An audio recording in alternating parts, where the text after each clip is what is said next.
Queridos irmãos em Cristo Jesus, a paz do Senhor, graças a Deus, chegamos aí a mais um comentário esse dessa disciplina que estamos estudando, que é a Cristologia, ou seja, que iremos estudar, que é a Cristologia. Essa disciplina, ela tem aí 4 tópicos, né, ou 4 capítulos. O primeiro capítulo vai trazer aí uma apresentação de Jesus, o segundo vai trazer a humanidade e divindade do Cristo, né, que é a hipostática. E no terceiro vai trazer o tríplice ofício do Cristo. E no quarto vai trazer fundamentos da cristologia saudável. O que é a cristologia? Eu mandei alguma coisa no WhatsApp para vocês, mas na verdade a cristologia é a parte da teologia sistemática que estuda acerca da revelação do Cristo. Bom, cristologia é o estudo que ocupa dos atributos de Cristo como Deus, homem, tá certo? Como Deus e como homem, bem como do relacionamento dessas duas naturezas, que se trata da hipostática, ok? A gente vai ver que a teologia era da teologia sistemática, que estuda a pessoa e a obra de Cristo, ok? E a gente vai saber que estudar a pessoa de Cristo do ponto de vista histórico é relativamente prático, porém, quando se trata de estudar a cristologia do ponto de vista teológico, aí é um pouco mais complexo. Ok? A gente sabe que do ponto de vista histórico é a vida e obra, mas quando se trata do ponto de vista teológico, a gente vai aí achar bastante dificuldade, é um pouco complexo, e o difícil é entender que a gente vai passar a vida toda, se possível, estudando e não vamos chegar a uma compreensão exata, a não ser daquela que nós temos na palavra, que o próprio Deus deixou ser revelada por nós. O que precisamos entender é que o Cristo é a personificação, é a imagem de Deus. Ok? Então, do ponto de vista teológico, nós vamos ver aí essas complexidades, que envolve a humanidade do Logos, e o Verbo se fez carne e habitou entre nós. A união hipostática, que é as duas naturezas, né, que a gente falou lá em cima, Deus e o Deus homem. A deidade, que é a divindade, o ministério messiânico, a mensagem de chegada do reino e o poder, a morte e ressurreição. Ok? Requer mais do que um estudo bibliográfico ou simplesmente histórico. Tá bom? Então a gente vai ver que, pensando ainda no estudo do verbete, o dicionário verbete aí, quer dizer, do registro, né, desse registro, a cristologia deriva através do latim Christos, né? A gente vai ver que esse Cristo, ele parece muito com a pronúncia do grego, né, que é Christos. E a gente vai ver que tanto no grego como no latim, a gente vai ver que essas palavras mostram aí uma pessoa que é cerimonialmente ungida para ocupar uma posição ou um cargo. No hebraico a gente vai ver o Messias, né? Aquele que foi ungido por Deus. Então, tanto no grego como no latim, a gente vai ver também uma grande, como é que se diz? Uma coincidência, né? São muito parecidos a definição tanto da palavra Messias como das duas palavras que são muito parecidas no grego e no latim, ok? Então a gente tem que entender também que a cristologia ela tem que ser cristocêntrica e cristológica. Cristocêntrica que o nosso Cristo ele está em todas as áreas, em todos os pontos da teologia, tá certo? Em todas as disciplinas. E cristológica aponta para o Filho de Deus e para a sua revelação, ou seja, toda a nossa teologia ela revela o Cristo, em tudo ela revela o Cristo. Ok? Por isso que ela é cristológica. Cristocêntrico, Jesus está no meio, está no início, está no fim. E a gente vai ver mais na frente aí esse primeiro capítulo que traz aí a revelação, não é isso? A revelação de Jesus. Então, ainda no primeiro capítulo, a gente vai ver a declaração de fé, a nossa declaração de fé das Assembleias de Deus, né? Diz assim, cremos no Senhor Jesus Cristo, o Filho unigênito de Deus, plenamente homem.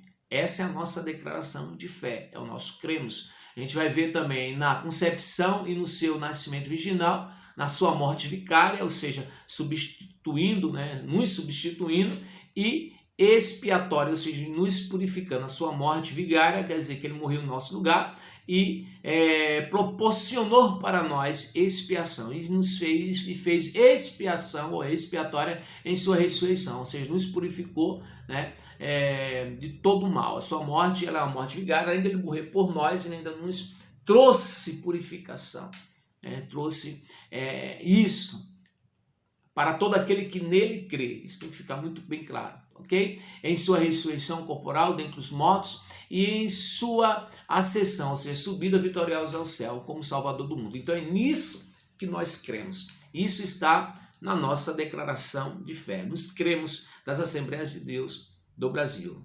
na comissão a qual nós fazemos parte, que é a CGADB, Comissão Geral das Assembleias no Brasil. A gente tem esse cremos e a gente acredita assim. Cremos no Senhor Jesus Cristo, Filho unigênito de Deus, plenamente homem na concepção e no seu nascimento virginal, em sua morte vigária e expiatória, em sua ressurreição corporal dentre os mortos e em sua subida vitoriosa ao céu como Salvador do mundo. A declaração de fé da Assembleia de Deus, né? Falei, vou repetir, cremos, resume elaboradamente, traz um resumo, né, elaborado pelo historiador, né, o historiador Israel Araújo, e apresenta de forma sistemática, sintética, ou seja, resumida e sistemática, bem organizada, tá, de uma forma que fica bem clara para nós. Então ela é um resumo sintético, né, bem resumido mesmo, tá aqui na nossa lição, e sistemática, bem organizada para a gente chegar a uma compreensão. Aqui nessa declaração temos a apresentação de Jesus, sua missão e obra, ok? Né? Não cremos, é isso que nós vamos ver. Jesus, né, a apresentação de Jesus, a sua missão e a sua obra. Então a gente vai ver que os evangelhos escreveram as boas novas, os evangelistas escreveram as boas novas para apresentar Jesus aos povos e para preservar, né, por escrito a vida e obra do Cristo Jesus. Então o objetivo dos evangelhos é esse, apresentar Jesus Cristo, sua vida, missão, né, sua vida e obra, a missão do Cristo.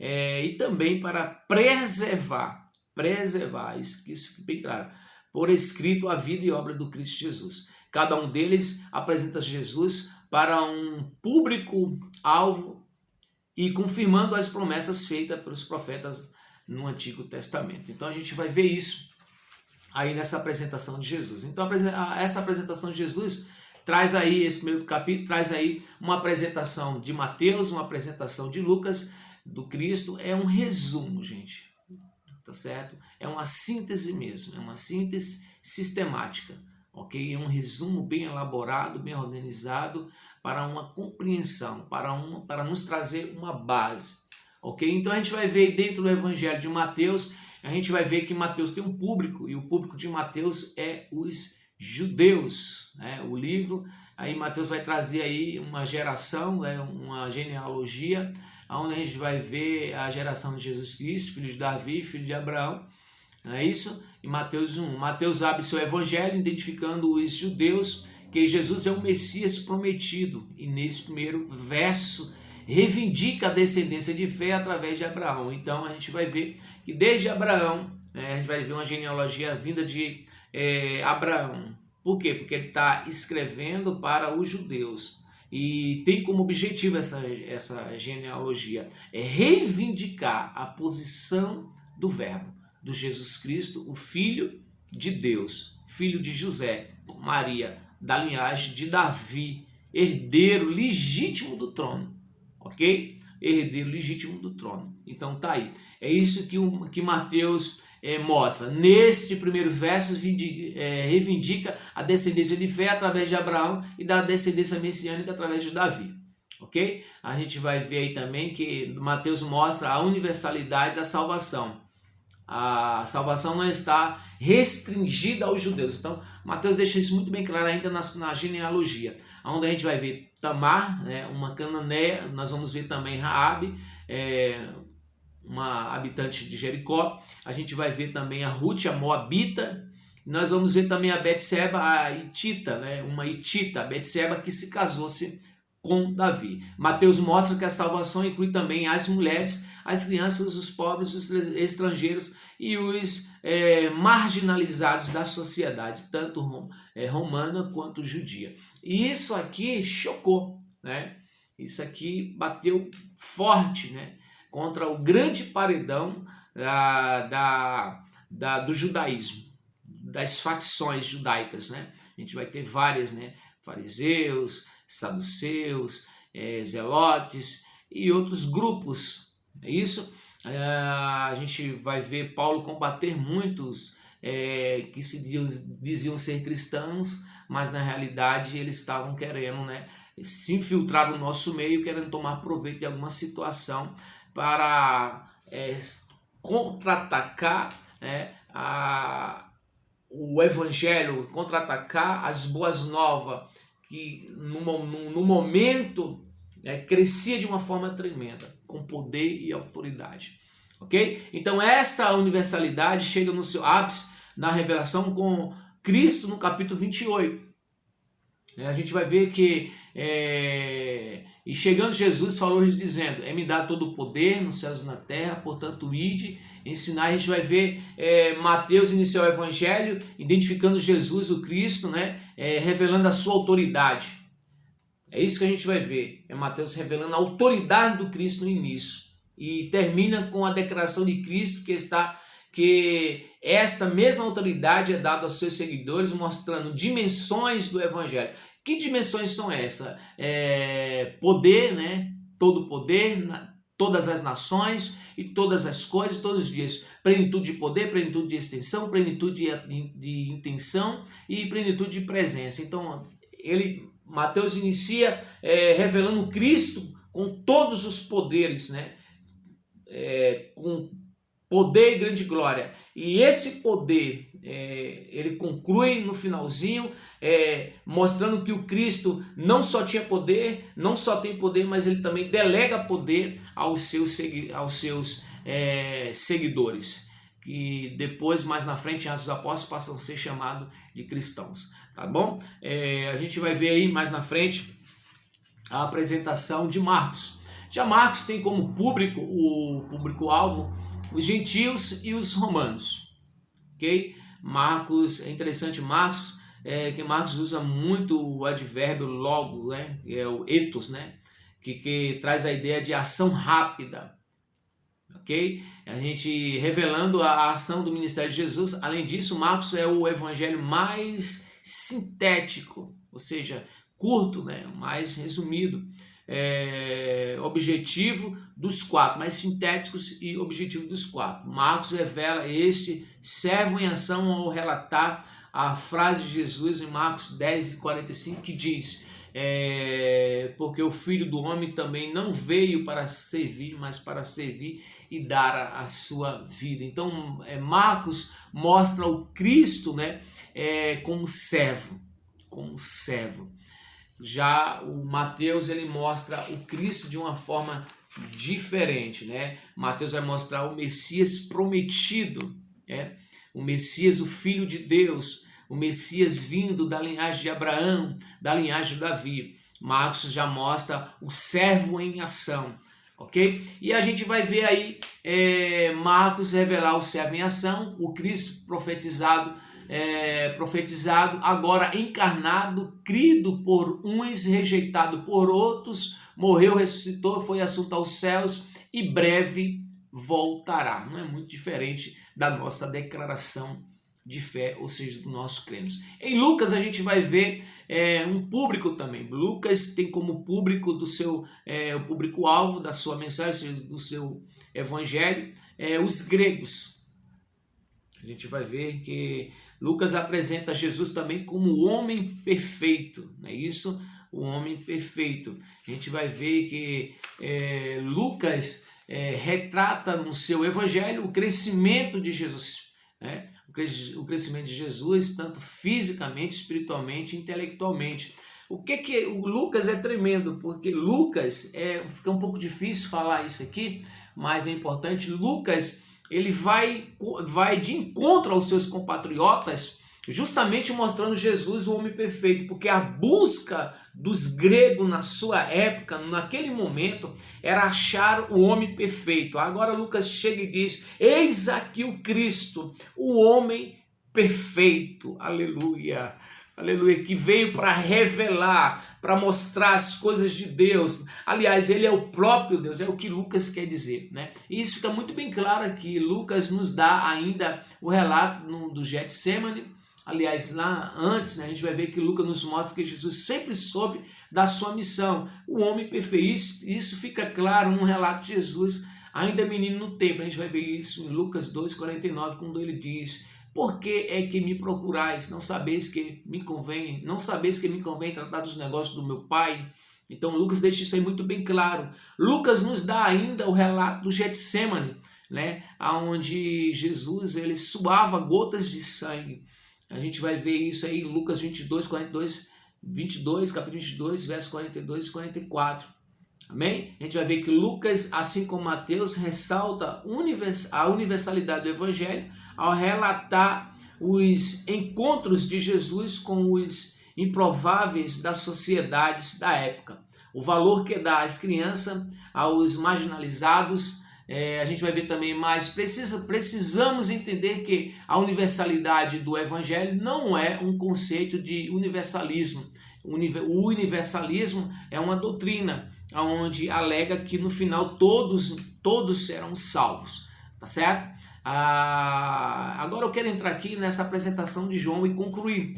A apresentação de João é tremenda, porque o Evangelho de João tem um objetivo. E o objetivo do Evangelho de João, ele é bem apologético, né? Um objetivo apologético, de defesa mesmo. Segundo João, tem um caráter mais apologético, ou seja, de defesa da fé cristã, ok? Ele inicia o seu Evangelho partindo da encarnação de Cristo. O Verbo se fez carne, e existe um porquê ele parte desse princípio, né? João combatia um conceito que estava sendo difundido entre os cristãos, que o Cristo, né, estava sendo espalhado entre os povos, que Cristo, o divino, não poderia habitar na matéria, que é má. Então era essa a ideia que estava sendo passada, que o Cristo não poderia habitar na matéria porque a matéria era má, ok? Portanto, ou Jesus não é o Cristo, ou então ele estava apenas em forma espiritual, não possui corpo. Então essa era a ideia que estavam passando para geral. Por isso, tanto nos evangelhos como nas cartas, João no seu preâmbulo, a gente vai ver que o preâmbulo, ou seja, eu quero traduzir isso aqui, João em seu relato, tá certo? Afirma a natureza humana de Cristo, ok? Por quê? Porque justamente fazendo defesa contra essa ideia que a matéria era má, e por esse motivo o Jesus não poderia habitar numa matéria má. Ou ele não era o Verbo encarnado, Deus, ou ele também não era corpo vivo, humano, ele era um espírito. Entendeu? Então era essa a ideia. Por isso que João combate essa falsa informação. Ok? Então a gente vai ver isso aí, o que era desde o princípio, o que vimos então ele deixa muito bem claro, o que vimos com os nossos olhos, o que temos contemplado e as nossas mãos tocaram da palavra da vida, porque a vida foi manifesta a nós, e vimos, né, e testificamos dela. Então João aqui, ele traz, né, argumentos, né, para dizer, não, ele era o verbo encarnado, e vimos a sua glória como a glória do unigênito do Pai, entendeu? Ele também vai dizer, ninguém subiu ao céu, não sei o que desceu de lá. Por quê? Porque havia esse comentário de que o verbo não habitava na matéria porque a matéria era má. Ou ele não era Deus, ou era um espírito. Cristo nunca foi Deus, ou ele foi um espírito, tá certo? Mas a Bíblia diz que ele habitou entre nós, nasceu, como diz o nosso cremos. Como é que a declaração diz? Vamos lá. Cremos no Senhor Jesus Cristo, o Filho unigênito de Deus e plenamente homem. Olha aí, plenamente Deus, ou seja, completamente Deus e completamente homem, na concepção e no seu nascimento virginal. Então ele nasceu como homem, E como homem ele não teve pai, mas teve mãe. O Espírito Santo, né? Ela concebeu pelo Espírito Santo, Jesus Cristo. Descerá sobre ti o Espírito Santo e o poder do Altíssimo te envolverá. Certo? Então o Evangelho de João, ele, embora ele não traz esse relato, a gente vai ver isso em Lucas, né? Lucas deixa isso muito bem claro, mas a gente vai ver que João ele usa de argumento para defender contra uma ciência, né? Um grupo que se denominava por conhecedores, né? Altos conhecedores, que era agnos, né? Que se define por conhecimento, por ciência, tá certo? Então a gente vai ver de João concluindo que nesses versos João nos revela dois princípios fundamentais para a nossa cristologia: a suficiência das Escrituras e a suficiência de Cristo. Esta mesma suficiência é demonstrada por João quando se se refere à obra de Cristo, seu ministério terreno. Há, porém, ainda muitas outras coisas que Jesus fez. Então a gente vai ver aí João apresentar Jesus. Amém? Então, quero deixar aqui esse comentário. Tentei aí ser rápido naquilo que eu queria falar, passar para os irmãos. Realmente eu comentei essa lição. Guarde todo esse comentário, estude essa lição, procure um momento oportuno, uma hora certa, tá certo? Oportuna, onde você não vai ser incomodado. Ore antes, busque a Deus. Nós precisamos desse momento de oração. A oração ela tem poder para nos purificar, nos limpar a memória, tirar, quebrar barreiras que muitas vezes nos impede, né, de ter uma revelação, uma visão, um conhecimento da parte de Deus. Então ore antes, peça a Deus misericórdia, tenha reverência diante de Deus e adentre na palavra. Busque sempre a palavra de Deus, associe a apostila à palavra de Deus. Nunca leia a apostila sem associá-la à palavra de Deus, confirmando sempre as referências bíblicas. Desde já, Deus abençoe, a paz do Senhor, até o próximo comentário, se Deus assim permitir.